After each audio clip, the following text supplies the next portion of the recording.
Hola, bienvenidos. Hoy platicaremos sobre las pruebas de bondad de ajuste.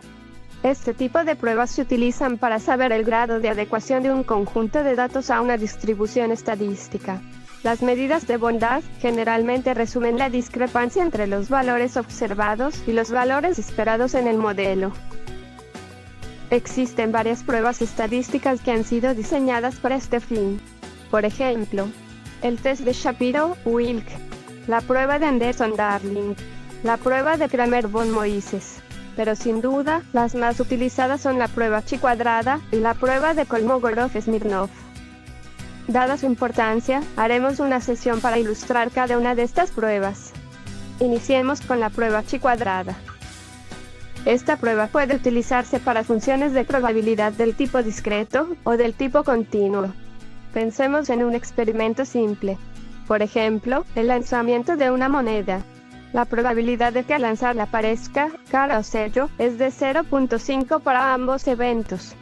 Si lanzamos la moneda 100 veces, entonces se espera que aparezcan 50 sellos y 50 caras.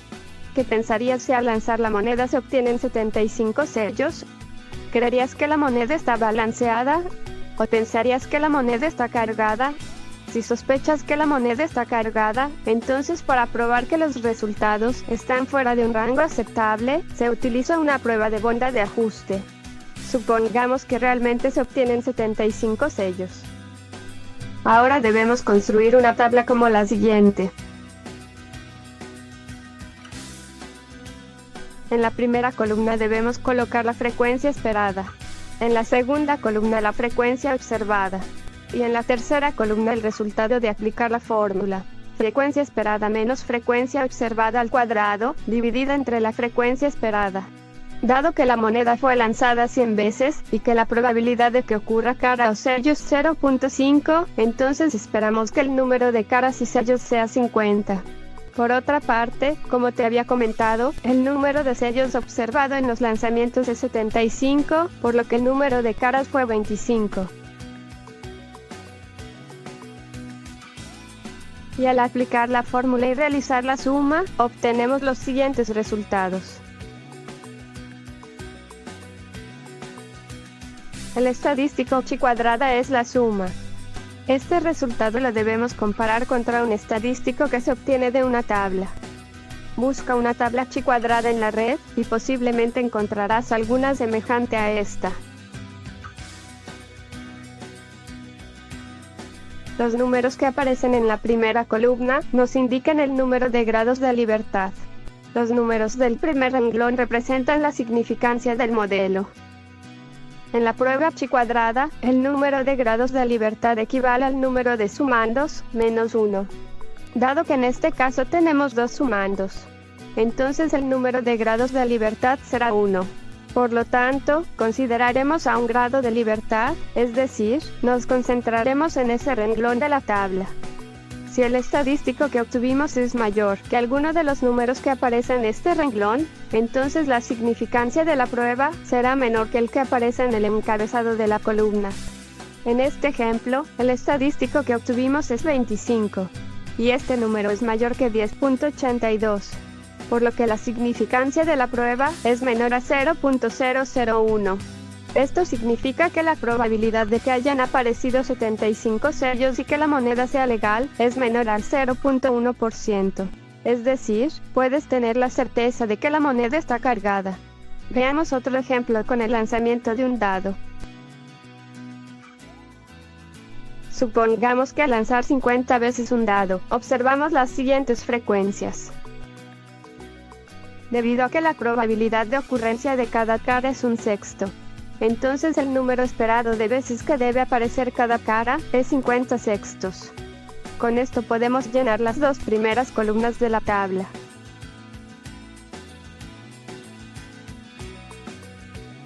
Y realizando los cálculos, llegamos a que nuestro estadístico chi cuadrada es 4. Como tenemos 6 sumandos para obtener el estadístico, entonces nuestro número de grados de libertad es 5. Permíteme mostrarte únicamente este renglón de la tabla. Como puedes observar, el valor de 4 es menor que aquel que se encuentra asociado a una significancia de 0.5. Por lo que en este caso, debemos aceptar que los resultados se encuentran perfectamente dentro del rango de lo que se puede esperar en el lanzamiento de un dado. Por lo regular, si deseamos probar que un conjunto de datos no se apega a una distribución, entonces es deseable que el estadístico que se obtiene en la prueba sea mayor que aquel que se encuentra bajo la columna de 0.05. Construyamos otro ejemplo con una distribución discreta. Supongamos que un gerente de un banco asegura que los clientes ingresan al establecimiento siguiendo una distribución de Poisson, con un promedio de 2.5 clientes por minuto. Anotamos los clientes que ingresan cada minuto al banco durante 30 minutos, y obtenemos los siguientes datos.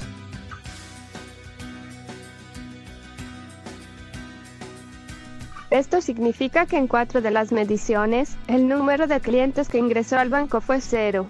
En 10 de las mediciones, solo ingresó al banco un cliente. En 6 de las ocasiones ingresaron al banco 2 clientes. Y así, sucesivamente. Cuando hablamos de una distribución de probabilidad, es necesario medir la probabilidad de ocurrencia de cada evento. Recuerda que en la distribución de Poisson se utiliza la siguiente fórmula. Con esto podemos llenar la siguiente tabla de probabilidades. Debes recordar que al utilizar una distribución de Poisson, se podría obtener la probabilidad de que la variable aleatoria tome el valor de 9, 10 o 25. Así que esta tabla de probabilidades está incompleta, ya que las sumas de las probabilidades no son la unidad.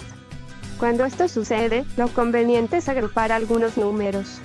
Por ejemplo, observa la siguiente tabla. Esta es una posible agrupación. La tabla indica que la probabilidad de que se obtengan observaciones de 0 a 1 es 0.2873. El último renglón indica la probabilidad de obtener observaciones mayores o iguales que 6. Y se puede obtener restando a 1 la suma de las probabilidades anteriores. Si utilizamos esta tabla, y dado que tenemos 30 observaciones, entonces las frecuencias esperadas se obtienen multiplicando a 30 por cada una de estas probabilidades.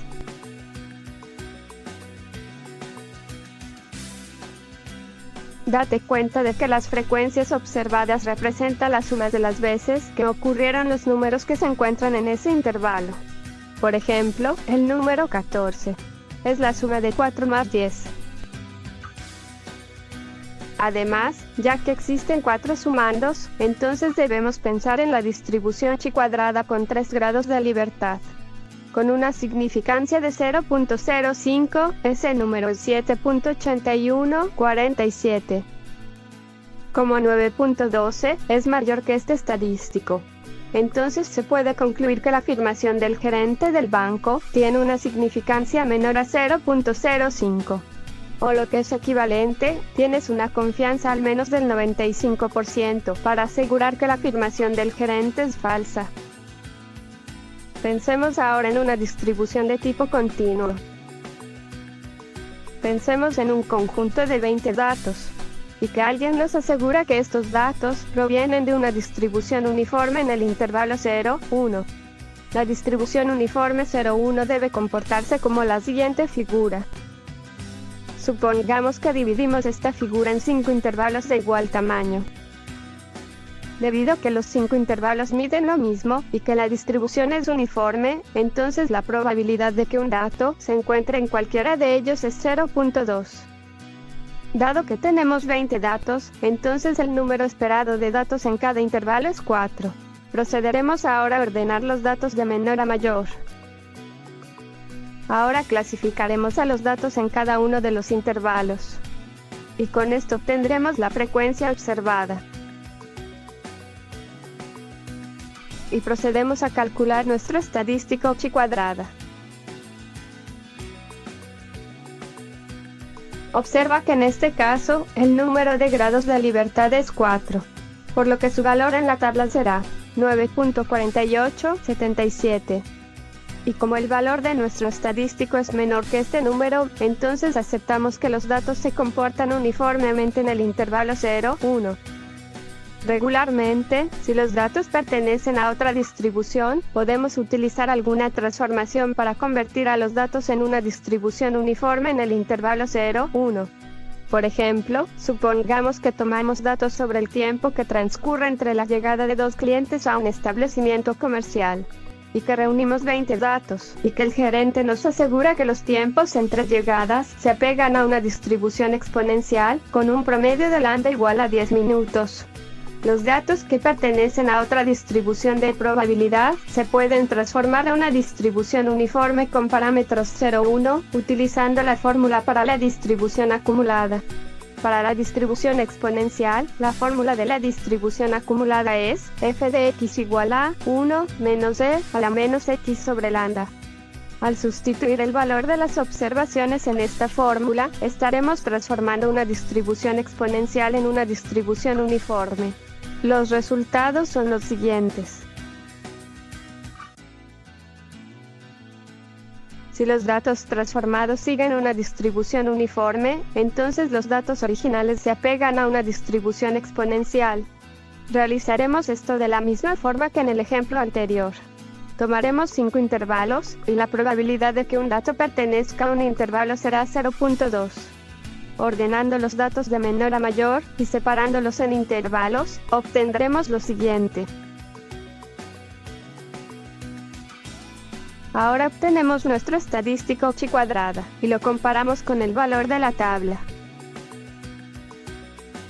Como nuestro resultado es menor que el valor de la tabla, entonces aceptamos que los datos originales provienen de una distribución exponencial con lambda igual a 10.